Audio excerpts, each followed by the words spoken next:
My lovely seniors, I want you to think back to the last time you walked down a flight of stairs or navigated a slightly uneven sidewalk. Did you find yourself looking down at your feet, double, checking where you placed your steps, or instinctively reaching out for a railing that wasn't there? That subtle shift in confidence, that quiet hesitation before you move, is something almost everyone over the age of 60 begins to feel. It is the silent language of your body telling you that your stability isn't what it used to be. We often accept this as an inevitable part of the aging process, assuming that balance is like eyesight, something that just naturally fades as the calendar pages turn. But I am here to tell you something that might just change your entire outlook on the years ahead. Balance is not a gift you lose, it is a habit you can rebuild. It is a skill, very much like playing the piano or learning a new language, and your body is waiting for you to remind it how to be steady. Whether you are 50, 5 or 85, the neural pathways that control your stability are still there, ready to be awakened. Today, we are going to take a journey together to reclaim that confidence. We aren't just going to exercise, we are going to understand your body.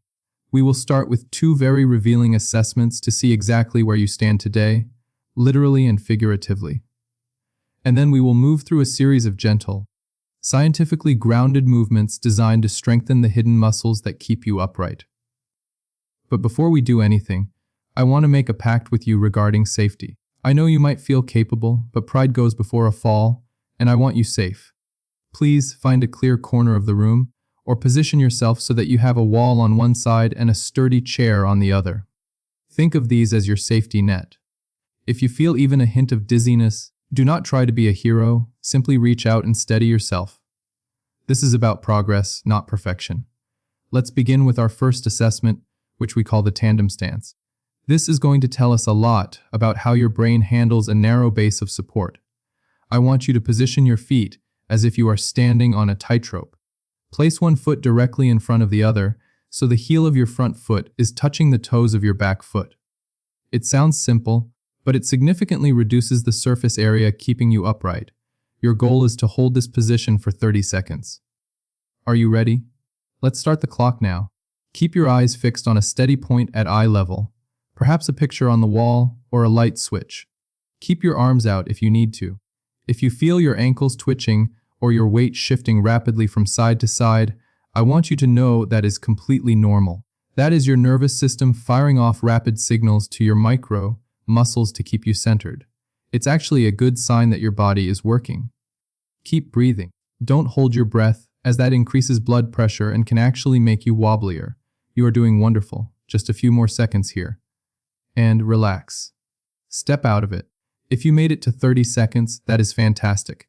If you had to grab the wall, that is simply data telling us we have some work to do, and that is exactly why we are here. Now, if you found that first test manageable, we are going to try the second one, which is slightly more advanced. If the first one was very difficult, feel free to just listen for a moment and catch your breath. This second assessment is the Flamingo Pose. It measures the endurance of your deep stabilizer muscles. Stand near your wall or chair, ensuring your hands are hovering close by for safety. Shift your weight onto one leg and lift the other foot off the ground. You don't need to lift it high, just enough so you are standing on one leg. We are looking for how long you can hold this without support. Go ahead and lift. Now, while you hold this, listen closely. You might feel the standing leg start to shake or burn slightly. That trembling is your muscle fibers waking up from a long slumber. If you put your foot down or touch the wall, that's your time.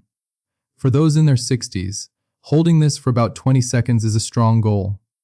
If you are over 70, 15 seconds is very good. And if you are over 80 and can hold this for even 5 to 8 seconds, you are doing remarkably well. Go ahead and lower your leg. How did that feel? Did one side feel stronger than the other? It is very common to have a dominant side. I would love for you to take a brief moment, maybe hit pause, and note down your numbers. It's important to track where you started so you can celebrate where you are going. We are done with the testing phase. Now, we move to the solution. We are going to walk through 5 specific exercises. I encourage you not to skip any of them, as they are designed like a recipe.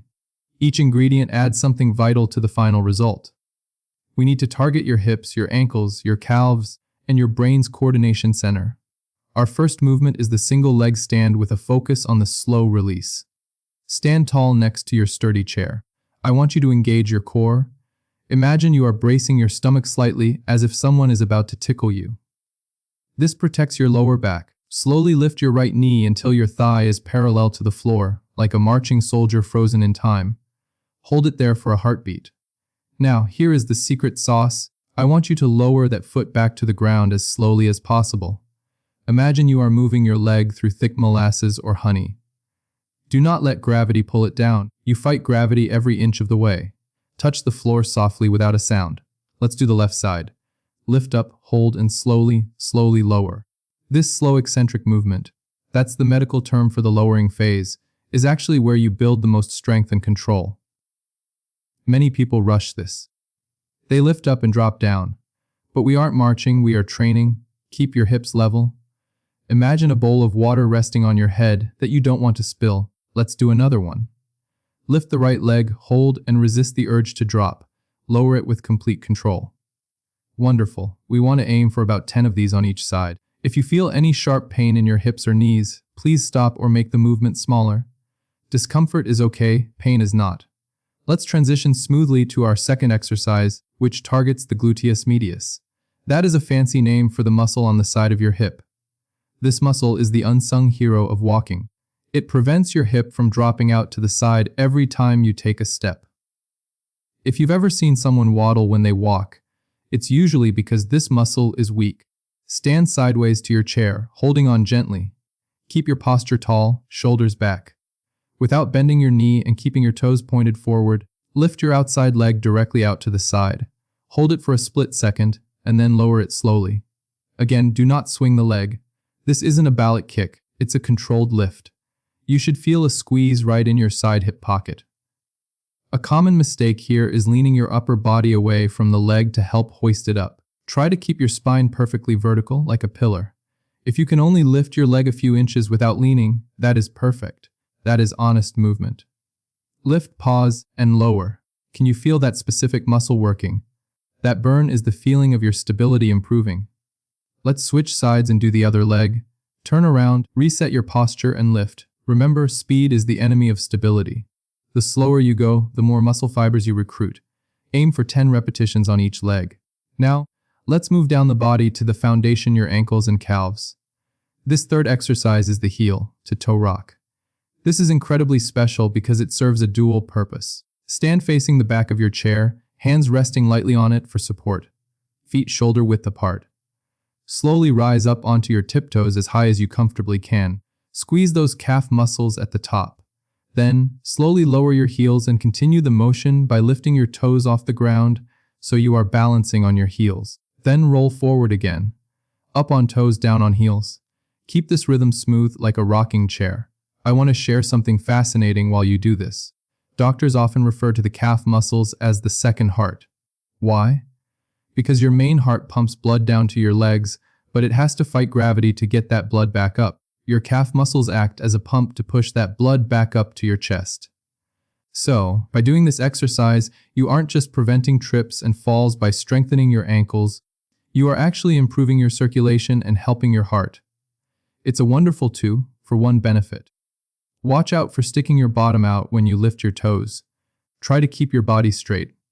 Feel the stretch in your shins as you lift your toes and the strength in your calves as you rise up. Our fourth exercise is a bit of a brain teaser called the coordination cross. In real life, falls rarely happen when we are standing still. They happen when we turn, pivot, or get our feet tangled in a rug. This movement trains your brain to know exactly where your feet are in space without looking at them. Stand with your chair in front of you. We are going to tap your right foot in 3 places. First, tap your toe on the floor directly in front of you. Bring it back. Second, tap it out to the right side. Bring it back. Now, the crucial part, cross your right foot over the front of your left leg and tap the floor on the left side. Bring it back. So it's front side, crossover. That crossover movement is vital. It mimics the sensation of tripping or turning in a tight kitchen. Tangle.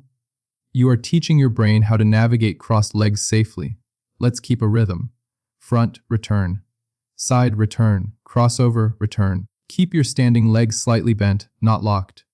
This requires concentration, doesn't it? That mental effort is just as important as the physical effort. It's neuroplasticity in action, your brain forming new connections to secure your movement. Let's try about 8 rounds on one leg and then switch to the other. Front, side, cross. If you find yourself stumbling, that's okay. That is why the chair is there. Better to stumble here and practice than out in the grocery store. We have arrived at our final exercise, and this one is a favorite because it is deeply calming yet incredibly effective for the inner ear. It is called rocking the boat. Your balance relies on 3 things: your eyes, your feet, and your inner ear system. We rely too heavily on our eyes. This exercise forces the other systems to step up. Stand with your feet wider than your shoulders, a nice, wide, stable stance. Keep your knees soft. Begin to sway your body weight slowly from the right foot to the left foot. Just sway side to side like a pendulum or a boat on the water. Keep your feet flat on the floor, don't lift them. Just shift the pressure. Now, if you feel safe and have your hands hovering near the chair, I want you to try closing your eyes. Immediately, you might feel the world tilt or feel a bit unsteady. That is your brain searching for data because we took away its favorite tool, vision. Keep swaying gently. Trust your feet. Feel the ground anchoring you. By doing this with your eyes closed, you are essentially going to the gym for your vestibular system. You are tuning up your inner ear. If it feels too scary, just keep your eyes open but soften your gaze. Aim to do this for about a minute. It's a meditative way to end our session, reminding your body that it is safe, grounded, and capable. Go ahead and open your eyes. Take a deep breath in and let it out. You have done excellent work today. I want you to take a moment to appreciate what you just achieved. You didn't just move your limbs, you sent a powerful message to your brain that you are prioritizing your stability. You are taking control. I know that sometimes these exercises can feel humbling. Maybe you wobbled more than you expected, or maybe you couldn't lift your leg as high as you wanted. I want you to know that is perfectly fine. In fact, the wobble is where the magic happens. It is the sound of your body learning. If you can dedicate just 15 minutes a day to this routine, the results will compound. In a few weeks, you might notice that you don't look down at the floor as much. You might find yourself walking to the mailbox with a longer, more confident stride. You might tackle that staircase without the white, knuckled grip on the rail. That freedom is waiting for you. I am always so curious to hear how these movements feel for you. Everyone's body tells a different story. If you have a moment, I'd love to hear from you in the comments. Perhaps let me know which country or state you are tuning in from and how that flamingo stand felt for you today. It is wonderful to see our community stretching across the globe, all working towards stronger, healthier lives together. Remember, consistency beats intensity every single time. Show up for yourself again tomorrow. Be patient with your progress, listen to your body, and keep standing strong.